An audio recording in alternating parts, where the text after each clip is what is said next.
Okay, well, good morning, everyone. Welcome today, and I think we've got a few apologies that we need to run through. Because I think we've got Gareth Tubby, I'm aware of. Yeah. I think we've got Brian. Apologies as well. I'm not sure what anyone else is. I think that's it, isn't it? Yeah, as far as I'm aware. Okay, we've got a couple of welcomes, and I know we'll do a little round the table anyway, just for everyone to be familiar with who's around it, because there's a few changes. But welcome, Sarah, to your first Pensions Board Committee meeting. So I know Sarah will introduce herself anyway. She's joined the organisation recently. Just do the sound check. Kim and Dave, can you hear us online? I should have done that first off. Brilliant. Yes, lovely down here, Dean. Thank you. You're welcome to you for joining us online as well. So maybe before we go into the agenda items, maybe we'll just do a little round robin just for the minutes, and everyone can introduce themselves. I'll start and we'll go just straight next week. So I'm Dean Loader, Assistant Chief, and I'm the Chair of the Local Pensions Board. Yeah, I'm Ian Trailer. I'm the Service Director at RCT for Pensions, Procurement and Transactional Services. And I come along to the board as we provide the administration on behalf of South Wales Fire and Rescue. Morning, Catherine Black, Pension Service Manager at RCT Pensions. Morning, Scott Morris, Governance Support. Morning all, I'm Will Thomas, I'm Head of Corporate Support and I'm the Deputy Management Officer. Morning, Alison Reid, Director of People Services. Good morning, Sarah Halbert, Treasurer and Section 151 Officer. Morning, I'm Philippa Bryan, Secretariat. Good morning, Chris Williams, Head of ICT. Morning, Lee Buncombe, Senior Procurement Officer. Thank you. Maybe Kim, if we can come to you next, please. Yeah, morning everyone. I'm the technical lead for both North Wales and South Wales Fire and Rescue Services, focusing predominantly on the project work that's going on at the moment. Thank you, Kim. And Dave? Dave King, representing Fire and Rescue Services Association, retired firefighter of many, many years. Yeah, thank you, Dave. Okay, so that's the introductions out of the way and the welcomes. In terms of declarations of interest, I'm assuming everyone's read the paragraph there. If there are any, just make it known to us. If not, we'll move on. Chairperson announcements, there's only one from me, which is just a bit of a thank you to everyone. We had to change a date for the board meeting. That was just due to clashes and demands capacity on plenty of board members. So thank you from me in terms of flexibility shown from everyone, just allowing us to come together as soon as possible, really. So it's really appreciated, and thank you for that. Should just show that flexibility. In terms of the minutes, I know everyone's got a copy, so if we can go through the minutes of the held on the 20th of February. I'll just go through page by page. If there are any issues, then please just make it known and we'll make any amendments if necessary. So page 1. Yeah, can I, Dean, number 5, and there's action point 4.4. Yeah. That is now done. So the members handbook is on the intranet under the pensions page. Thanks, Yeah. Chris. Thank you, Chris. Okay, page 2. Page 3. And then page 4. So note what Chris has said there. Is there any other issues from anyone else? I think we're all happy with this, isn't there? Can I just say something, Chair? I'm not sure if you're going to come on to it, but on page 7, so maybe you will, outstanding actions arising from previous meetings. So the service level agreement was discussed and a review thereof. I don't know if Lee Buncombe has managed to pick this up. I think the conversation went that there would be an SLA review, but I think, unless I'm wrong, that needs to change to Alison Reid, ACO, to lead on, and perhaps with linking in with Lee from a procurement point of view, unless you do want to lead on it, Lee, and do the review. I'm happy for Alison to lead on it. I have had a look at the SLA in a review, and I think the only thing that we're really missing is some sort of a period, because we've got a commencement date, but we don't see how long it's going to be for. We've got a termination clause in there for 12 months, I think it is. Yeah. So I think we just need that and have like a fixed time period for a formal review and authorised signing then at that stage. That's helpful, thank you, Lee, because we've been doing some work and we're looking to meet RCT colleagues in the coming weeks to talk about the SLA. So we'll feed that into that discussion, and the plan then is to bring a report back to board at the next meeting that boxes off those points and has a review of the SLA, the metrics and the KPIs in there, but working with RCT obviously on that. Thanks, Kim. Okay. Kim, Lee, you absolutely sure now you don't? I've got enough to do. Just double check it. Okay. So that was the minutes, the update on outstanding actions. I don't just covered some of these, but thanks. Page 7, there are two areas of actions on there. Chris had already just updated us in terms of the members handbook, so that we can just clarify that's already available on the internet. It is. And if the board are happy, then we can close that action down. Are we all happy with that? Yeah. Okay, and then the next one down, SLA, and I'm going to change that obviously to yourself now, and then we keep it open and we'll just have an update until we've met with colleagues from RCT. Okay. Thank you. Thank you. Okay, so we've done the agenda, reports for information. So item 6 is review of key performance indicators. I'll hand it over to Alison and Ian. Are you happy to take us through, Ian, and Catherine? Yeah, certainly. The purpose of this report, Chair, standard report that we provide on behalf of the board, provides board an update on key performance standards during the period, but also some of the key activity that we've undertaken on behalf of the scheme. So moving on to page 10, sorry, the pen was in page 10, but moving on to page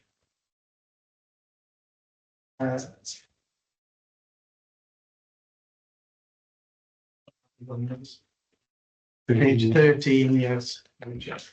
In terms of the tables, the board will be familiar with in terms of the key standard service standards.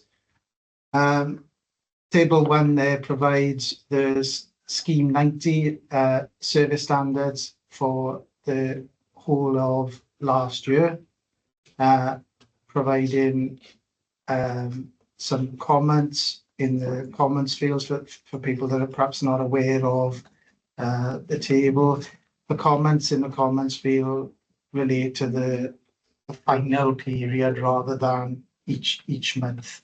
So we provide those comments at board at every quarter, relating to the final period in that quarter. So where we say no cases or whatever, it's relating to the March period there. So if you look at divorce estimates processed within 10 days, 100% one case completed on time. So that's the reference there.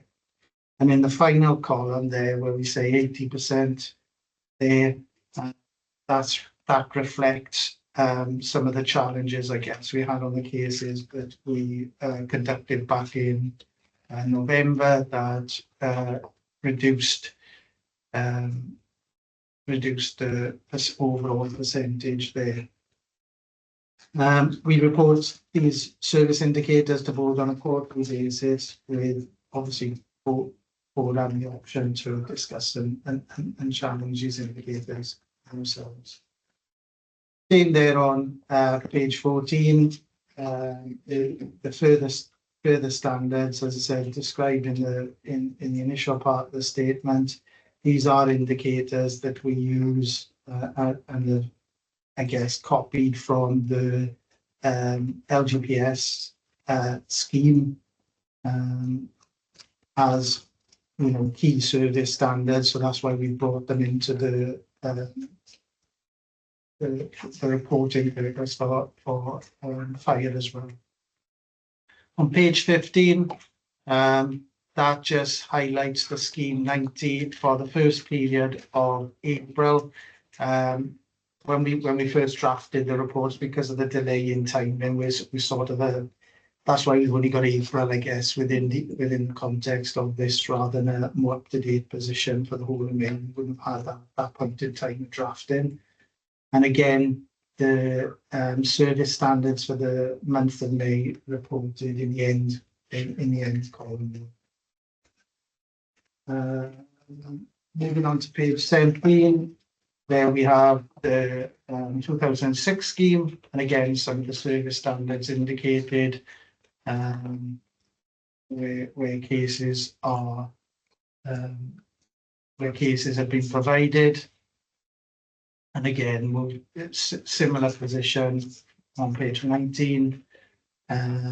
Obviously, no cases provided during that period against that scheme. 21. Again, this is for the 2015 scheme. And again, the same standards reflected throughout. So like last year, again, this is something we will continue to bring back to the board in terms of service standards, to give board the comfort that we are hitting those service standards, and perhaps again where we're not hitting those standards, you know, the opportunity to discuss and challenge should you have any concerns. There was one that I was going to reference and I lost it now. You can't see there. Which page was that on? 14. Yeah, sorry, go back to page 14, and I guess that perhaps the legal I view is preserve benefit interpayment on retirement process within 5 days. So in that column at the top, you'll see a 0%, but the overall performance was 83%. And that looks a little confusing, I suppose, in terms of how it's displayed on here. Where we've got 100% in the periods, we've got a 0%, but overall for the whole year, then that's kept reflecting to 83%. So it's perhaps not clear. So in that period of 0%, there was one case which we didn't meet the standard. So the standard's 5 days. And we did that particular case in 6 days, so we exceeded the standard by 1 day. But it's just to reflect why there's 83% in that final column, and it looks a little odd, I suppose, in terms of 100% all the way along and a 0%. But it's just to reflect we only had one case and we didn't meet the standard. Perhaps can think of a better way of displaying that in moving forward, because I think that can put it confusing.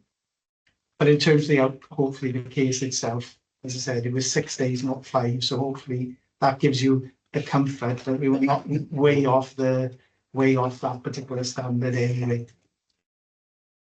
So perhaps before moving on from the service standards, I'll pause there if there are any questions on the service standards, or whether you're happy for me to move on.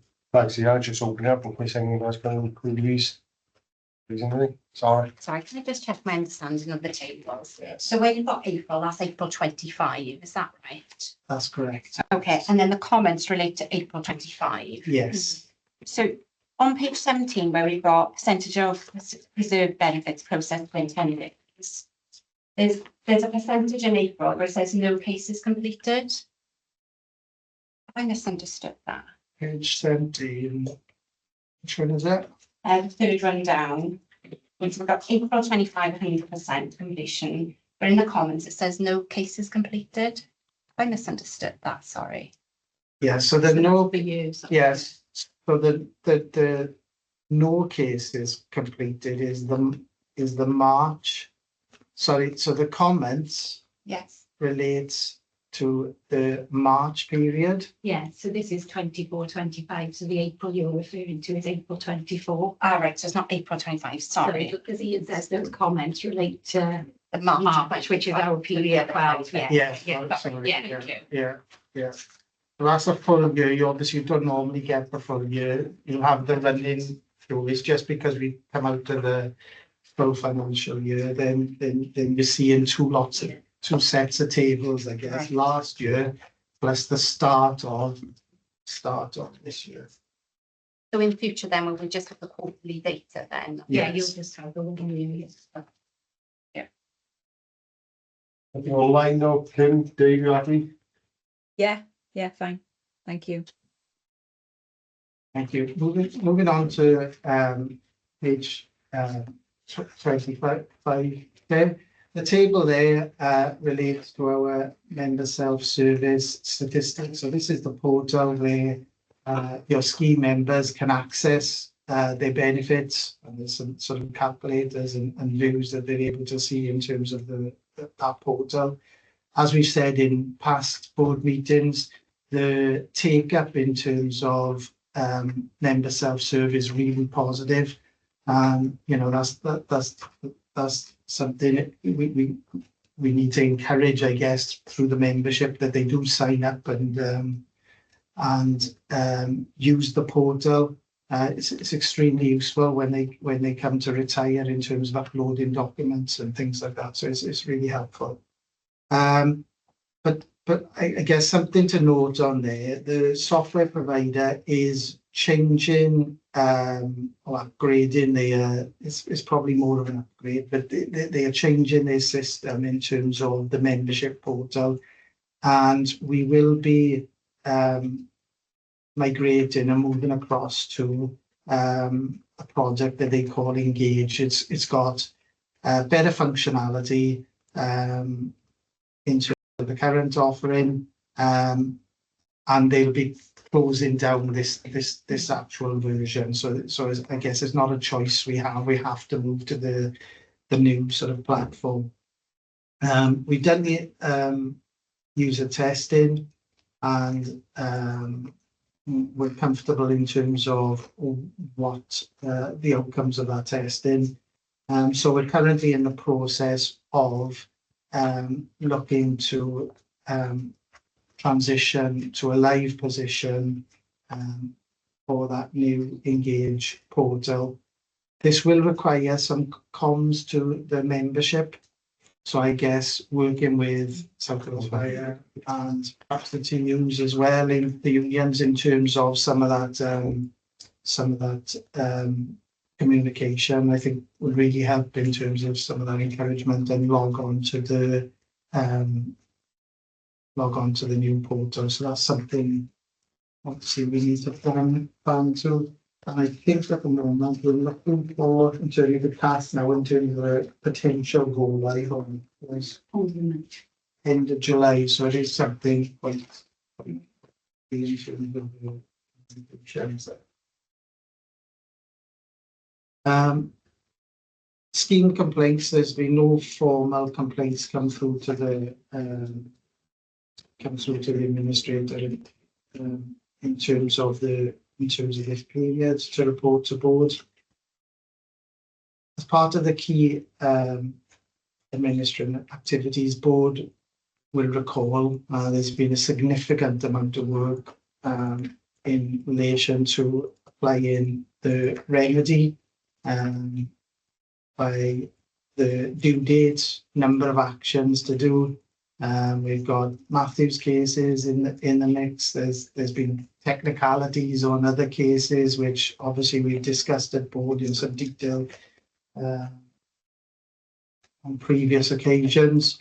The position statement there that I provided around the remedy was the position statement back at the end of March, which was the relevant date.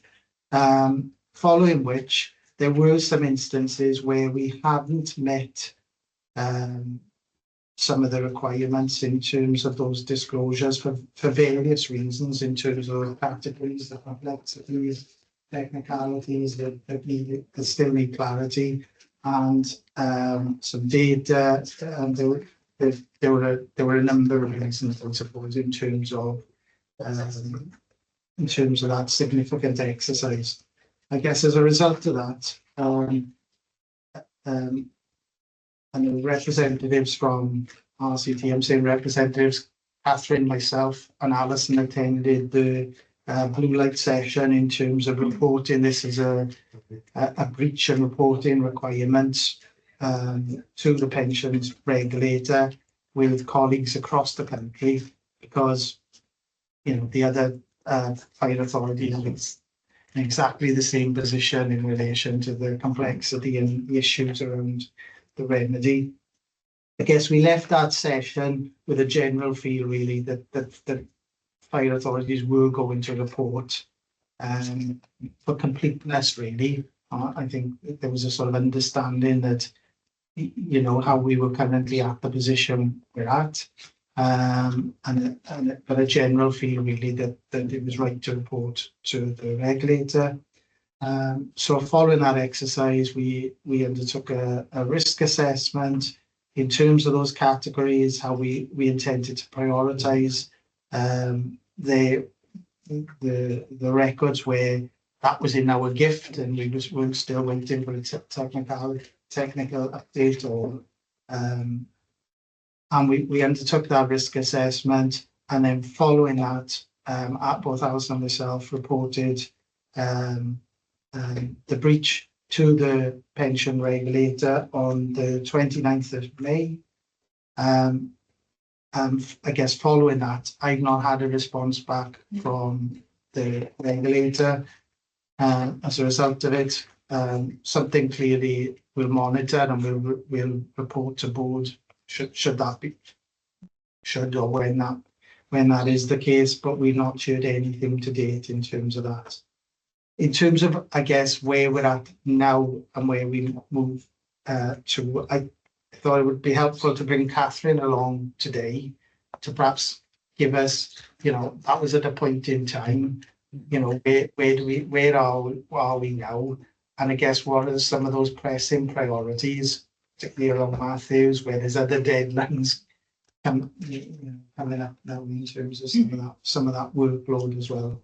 So at this point, there's no questions to date on that. I'll hand over to Catherine and she'll give us an update. Yeah, there was just one query from me, and I don't think anything else out of it. Just around with the Engage software that you said.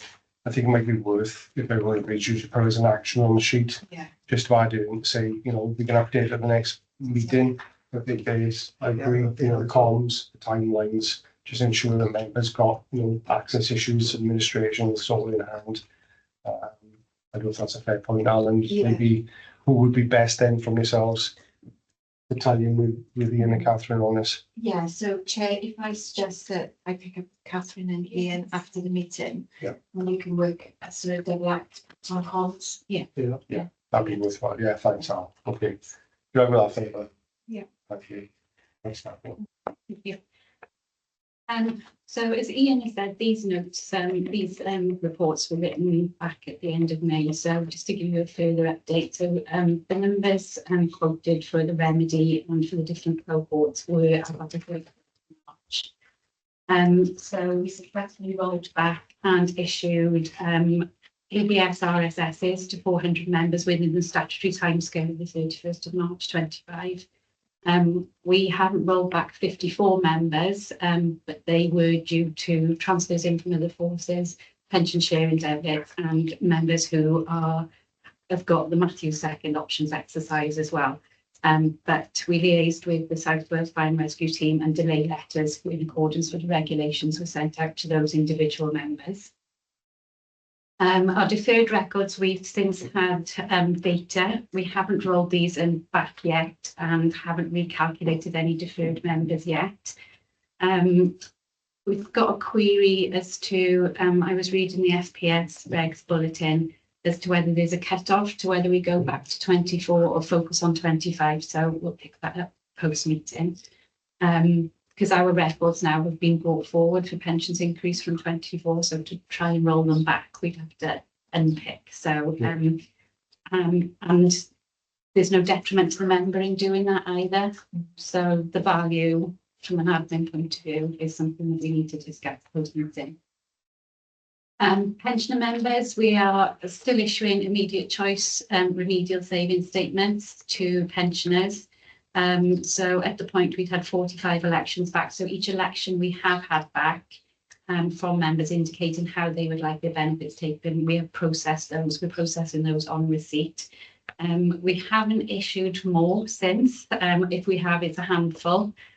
because our focus on them at the moment is on the Matthews exercise with the 31st of July statutory deadline creeping up. So our focus is on that at the moment. We have across these cohorts found a few other members because we've done some data cleansing, because your qualification could be from a previous period of service. So we've done some matching around records. So we have identified a few more people who we hadn't originally identified as being in scope, but we have now, but we'll pick that up with the South Wales Fire and Rescue team to get information from them. But yeah, it's just doing that final data cleansing across records. So again, with the pensioner members, the delay letters were issued to those members where we couldn't, for certain reasons, technical reasons, issue those immediate choice RSFs. So we are still processing them. But like I say, our admin resource is focused on Matthews at the moment. So as of the date of writing, we were expecting final guidance, divorce guidance from June. So we have had some guidance, but we're waiting further guidance now to be able to finalise those cases. We've increased our pensions in payment by 1.7%. So that was effective from the beginning of April. And we've processed the care evaluation for all members who've got 2015 benefits. So the revaluation this year was 4.5%. So our records have been updated. We're also starting to work now on our 2025 annual benefit statements. So these will be as at the 31st of March 25, with the deadline for issue being 31st of August. So we've had the data in from South Wales Fire. We've uploaded that into our records, and now we're working on starting to look at some test cases and running that data through with a mind to hit that 31st of August deadline. We continue to pay current retirees, the members who are leaving, getting paid on time, as is reflected in our SLAs. We've reviewed guidance from GAS and HMC on unauthorised tax in the process.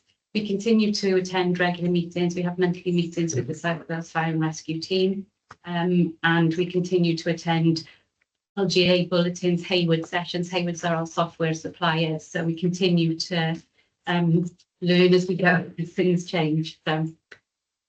So with regards to Matthews, as I've said, so at the moment we're aware of 88 pensioners who've wanted to buy back. We're liaising with Fire and Rescue team at the moment over that data. We're having to rerun some of the data because of the interest calculations, because we have to pay, because we're paying them in this month, the interest has to be as at July. So those interest figures are only available within the first few working days. So I think we got it on the 3rd or 4th this month. However, it's come to light that the original version of the calculator that was used, you can't upload the revised interest calculations. So I think the Fire team are in the process of copying from an older version into a newer version, so we can get them most up-to-date interest figures on those. And then once we get that data, our payroll cut off is the 27th of the month. So that will then hopefully we'll be able to process as many as we can. Ideally all that data and queries dependent. We will aim to hit that 31st of July for pensions. We haven't had anything about the deferred or actions yet, but we'll pick those up after the 31st of July once we've got the pensioners paid, those revised caps.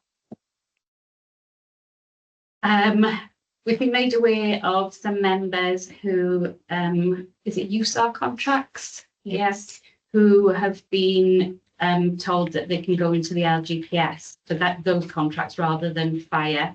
I've got an action to look into that a bit more as to how we actually administer that, because I imagine it's, again, going back a few months, so that's sitting with me to look at, but we will pick that up as well.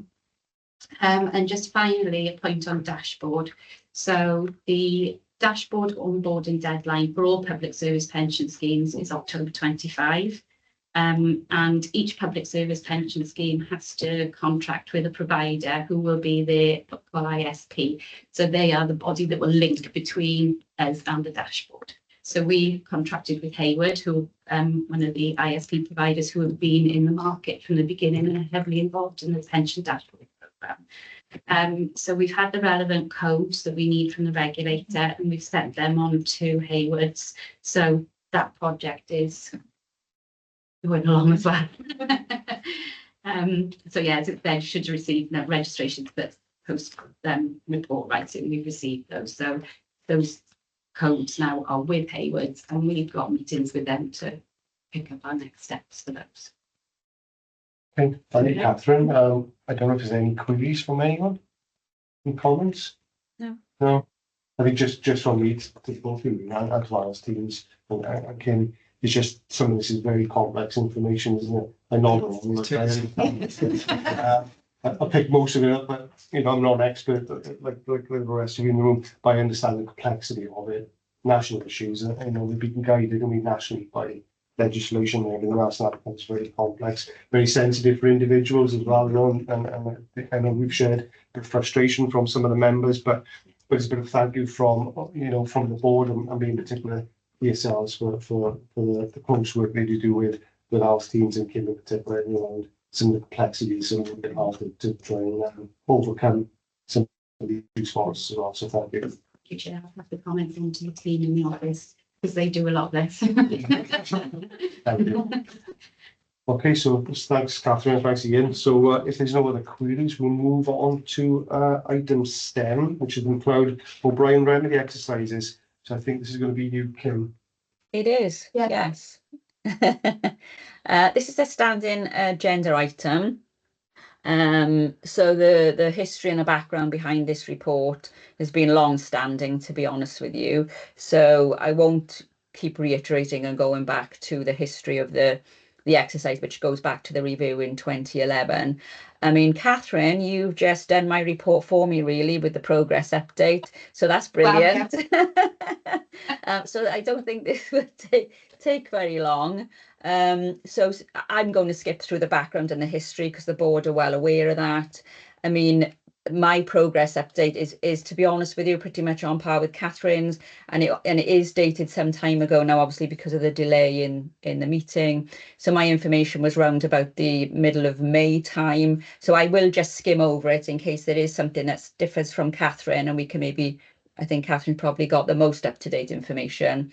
So skipping down to page 29, just to go through the updates. So the member beneficiaries, we had 7 members, and as Catherine said, all of the RSSs have gone out, with 4 elections now actually being completed. The immediate choice members, so ill health, taper protected and unprotected retirees, there were 77 of those, I believe. 60 have gone out, I think, Catherine. There's about 14 now left to do. One thing I wanted to check with you guys was, I could have it wrong, mind. I'm led to believe there was just a discussion around aiming towards the 30th of September deadline to get the remaining RSSs out. So I'm not sure whether that discussion has been ironed out or whether we've got a fixed deadline for any of this, which is why I've included the September deadline in my report. So I don't know how you're getting on with that. Active members, we had more than 660, as Catherine said. 400 went out by the deadline for the 31st of March, ABS deadline, and there are 54 remaining, I think, Catherine. And as Catherine said, a large proportion of these are dependent on information from other services for transfers in, the awaited guidance. The last piece of the jigsaw for guidance is for certain divorce cases, so I know there are a few of those. And of course, to complicate the issue, those that have links to the McLeod exercise. The deferreds you talked about, Catherine, and I just got one question with the deferreds, just around the ABSs. Is it the intention for RCT to try and get those ABSs out this year for 2025? Or is that the conversation you were looking to have? Yeah, so yeah, we would definitely do the deferreds as at 31st of March 25 by August 25. Brilliant. It's just didn't do the 24, whether Okay. there's any doing the 24 now. Okay. I think if we have a conversation offline or you have a conversation with Al, but I think personally, as long as we can produce them for 2025, I think that meets all of the criteria, to be honest with you.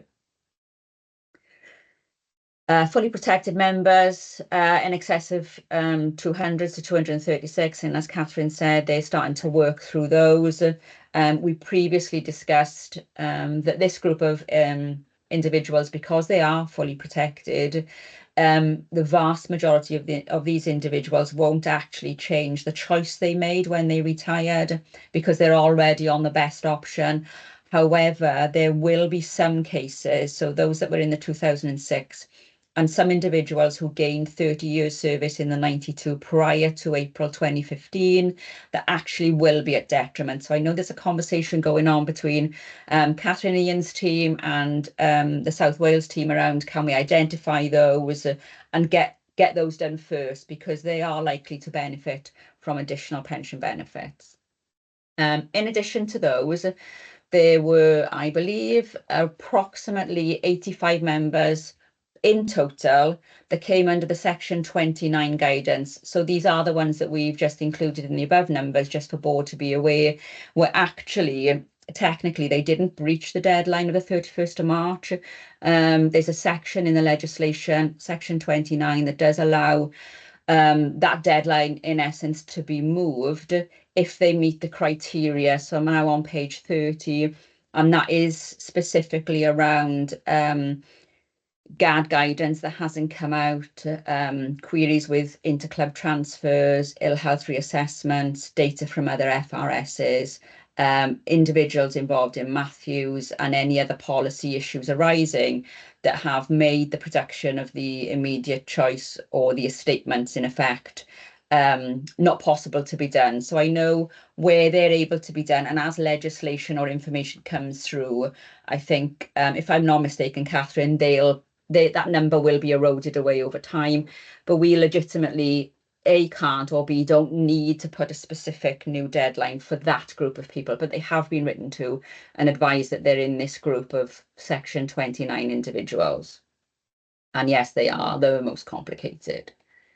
So just to summarise, I'm now on page 31.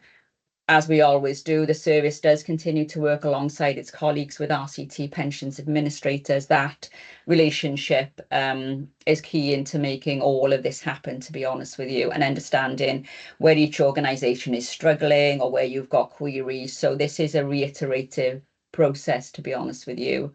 And then hence my query there, Catherine, I don't know if you're able to answer it or not, around endeavouring to meet a 30th of September deadline for the remaining RSSs. Are you able to comment now, or do you want to go back to the team? Or I think I'll comment on that if I can, Chair. I think in terms of the report to the regulator, I think I use terminology like aim to the, you know, I perhaps rather than a fixed date of the 30th of September, I think we need to be mindful of there's other deadlines coming up here, which, you know, the July one, which is set in stone, the 31st of August for the annual benefit statements for the current year.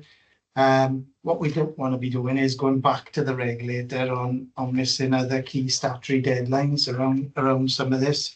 There is complexity, as we've all recognised, I think, within some of those categories. So I think as part of, I guess, a recovery plan, really, to put all these the necessary arrangements in place, it is about prioritising those different categories as we work through. In terms of us, you know, sitting here now in July and saying, are we going to hit that? You know, are we going to definitely hit that end of September date? You know, that's not a commitment we can give to you at this point in time. We've just got to carry on working through together, as is recognised within the report. And, you know, closer to that date, let's see where we are in terms of the recovery of that position of the remedy. At that point in time, you know, it's too early, I guess, to say, are we definitely going to meet that deadline that we've given ourselves? It was just important to put in a date in there for the regulator in terms of this is how we plan. You know, we didn't meet that deadline. We understand the categories that we missed and why we've missed them. You know, some of those items are outside of our control. And this is a date which we hope, which we aim, you know, we're aiming to meet. So it was more of a best endeavours date rather than a definitive date. Okay, thank you, Ian. That's brilliant. Thank you. Moving on to the O'Brien remedy, as the RCT team have mentioned, good progress is being made on this group or part of this exercise, which is an entirely separate exercise, and on top of MacLeod. So I'm now on page 31. So again, I won't go through the background, which stems all the way back to 2006, 2014, 15, with other key dates for the first Matthews exercise. So I'm just going to summarise, and again, I think Catherine and Ian have covered most of this. From a service point of view, the team wrote out to 478 on-call or previously on-call individuals that met the eligibility for the O'Brien Matthews 2 exercise. And as of the end of May, which is when my report was written initially, 250 individuals have formally expressed an interest in receiving a calculation on the costs and benefits if they chose to buy back the missing service that they have. In total, I believe 158 statements have been sent out, and 80 plus members have indicated that they wish to buy back this service. And these are the numbers that Catherine was talking about in prioritising these individuals. Just in an informal conversation with Julia Thompson in the South Wales pension team, I think she spoke to Jen this week or last week maybe, who gave some assurances that where they can, they will put as many into payment as they can, I think, for the August pay run, which is excellent news, to be honest with you. So, you know, that's excellent progress from both organisations' points of view. I believe Julia and the team in South Wales, I think, are then focusing on sending out statements to the deferreds and actives across the coming weeks. And obviously that will take some time for the members to consider their options, elect for those that need to elect, and then again she'll link in with the RCT team around how and when they want to progress those.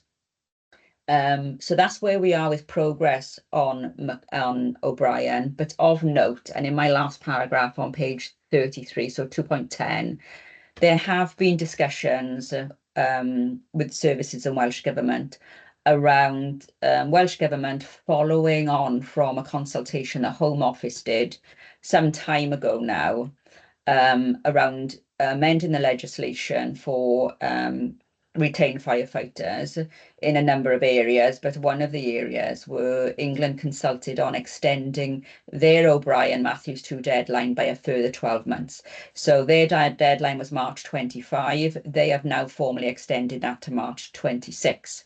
So in discussions with Welsh Government, I've had confirmation it is their intention to consult in exactly the same way.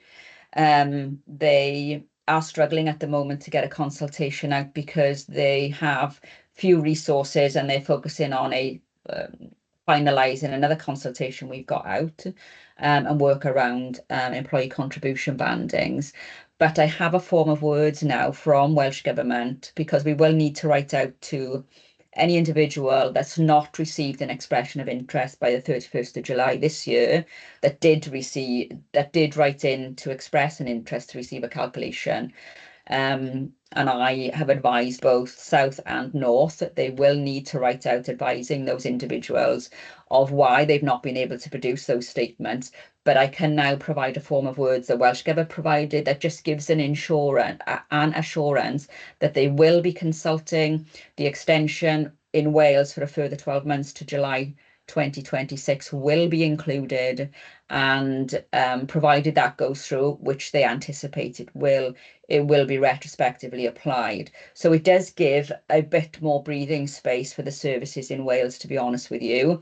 But because there's nothing in the public domain at the moment, the best we can do is write out and advise the individuals that are not currently in the process that it will be extended, but obviously we will try and get them their calculations sooner rather than later. So that's the most recent update on that piece of legislation. And then just finally, following up from the RCT colleagues pension dashboard programme, again, page 33.3 and below. This has been an ongoing piece of work nationally. It concerns all pension scheme providers, I think with more than 100 members in the scheme, if I'm not mistaken.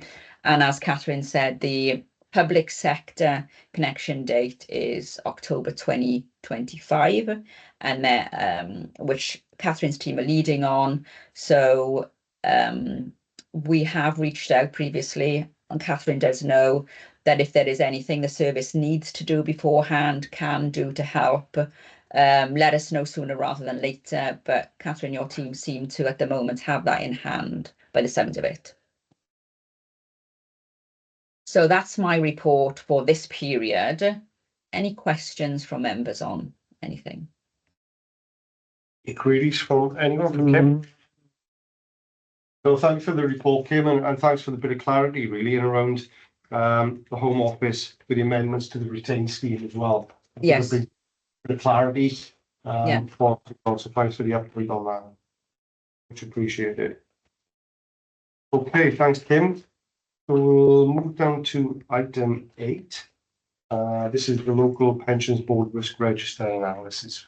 Thank you, Chair. So as you will be aware, we are required to have a pension board risk register, and it should come to board regularly for us to discuss our most serious risks.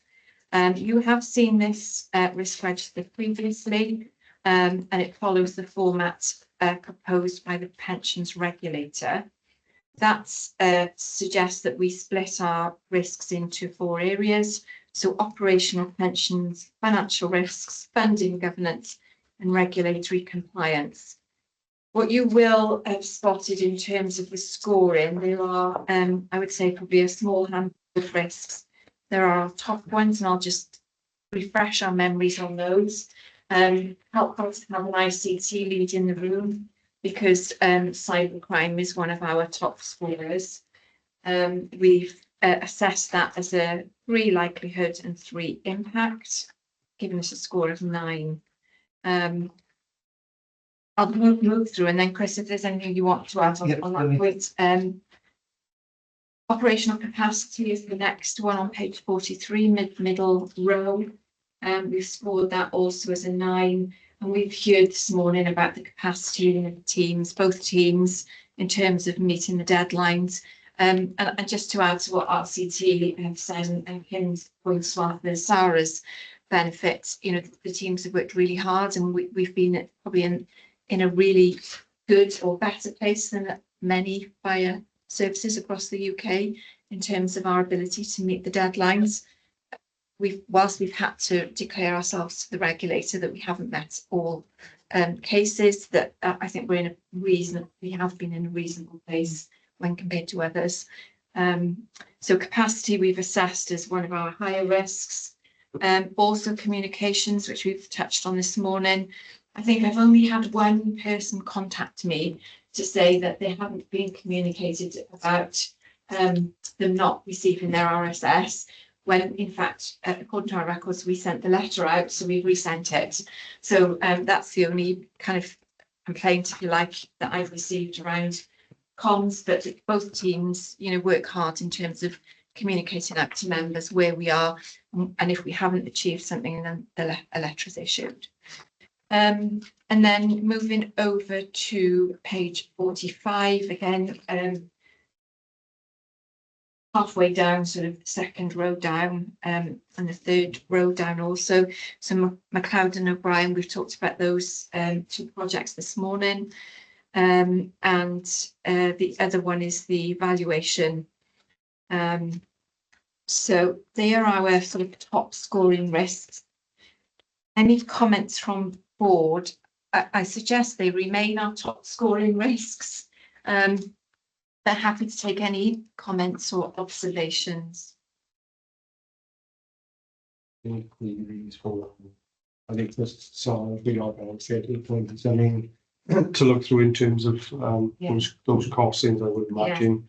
That could fall upon the service, so I think that's probably an issue we need to look at in the future.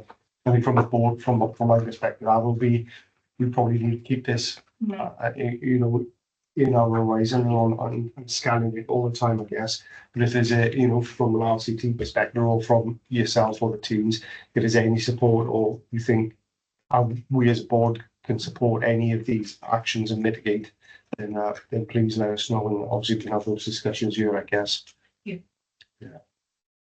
Just like to comment, thank you for that update. I recall seeing notes in the accounts. We do notify users of the accounts that it could be financial impact. Yes, we do that. We need more detail from our planning.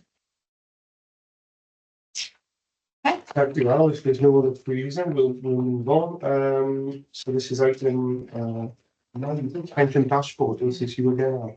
Yeah, thanks, Chair. And I think we've already touched on this sufficiently, but why I added a separate paper on this is the pensions regulator rather helpfully issued a checklist for us. So I've attached the checklist for Appendix 1. So we've got a hard deadline of onboarding by the 31st of October this year.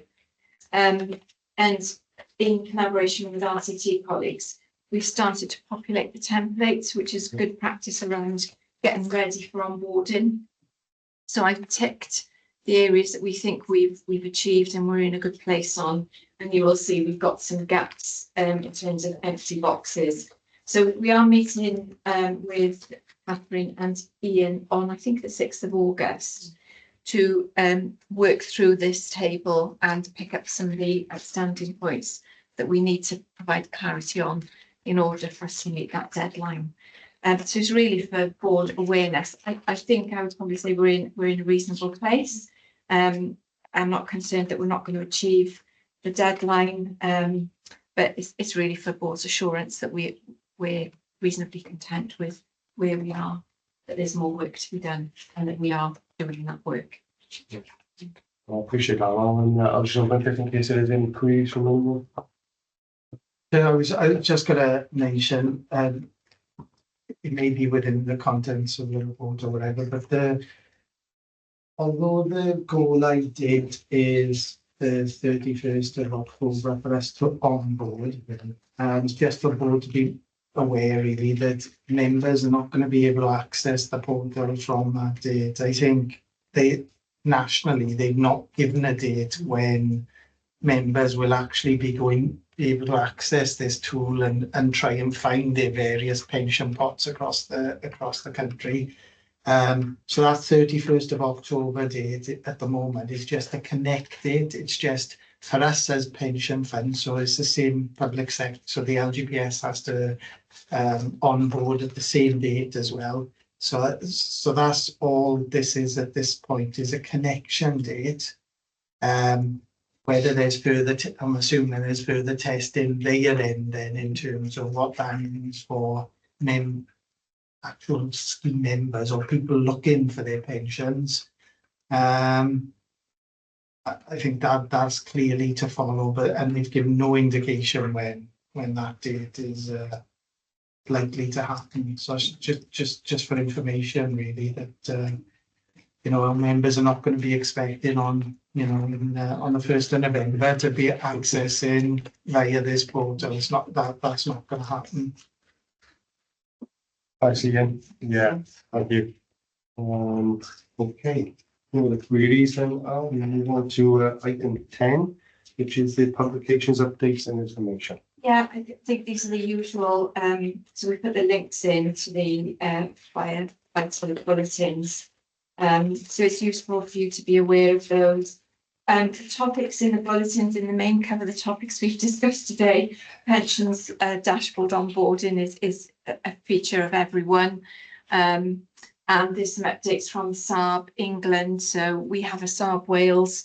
The English pension scheme has one for its own scheme.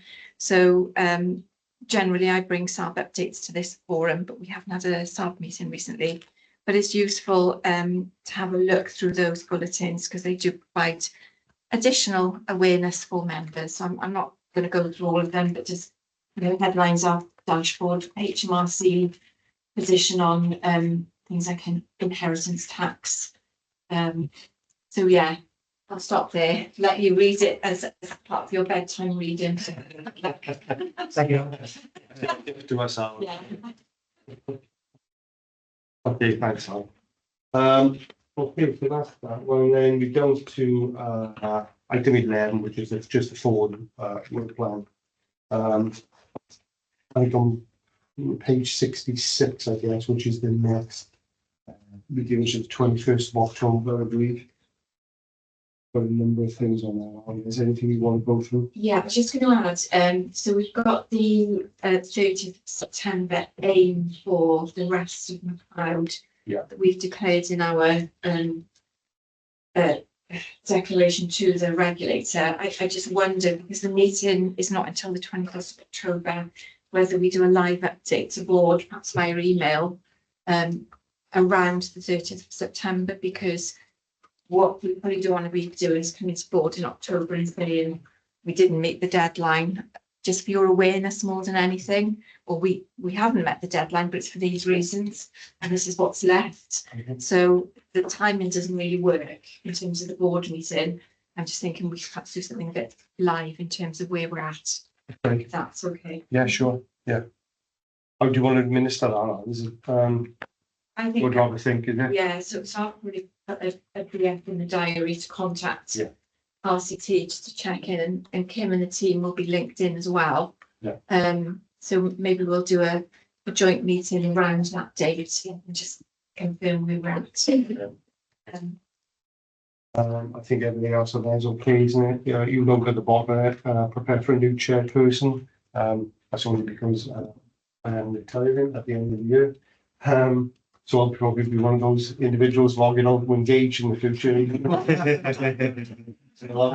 interesting. So yeah, we can have that conversation, I guess, at the next one. I don't think there's anything else we need to look at now. Okay, item 12, which consider any items of business being urgent. There's nothing for me unless anyone else has got anything they'd like to bring up. No, thank you, Kate. And any items to report back to board commissioners committee. I think we can take a look around if there's anything we think is worthy, particularly sorry, we want to bring to their attention. We'll make a note and do that on behalf of the board. Yeah. Is that okay with everyone? Sounds good. Brilliant. Yeah. Well, so I think that's we completed the agenda, and we did that in an hour as well. Thanks everyone. Please enjoy the weather on the weekend. I know it's going to be a little bit warm, so look after yourselves. Catherine, it's nice to meet you as well, and look forward to speaking to you in the future. Thanks to Kim and Dave for joining us online as well. Thank you very much. Thanks. Next meeting. Thank you. Thank you all. Thank See you you. all. Bye. Bye bye.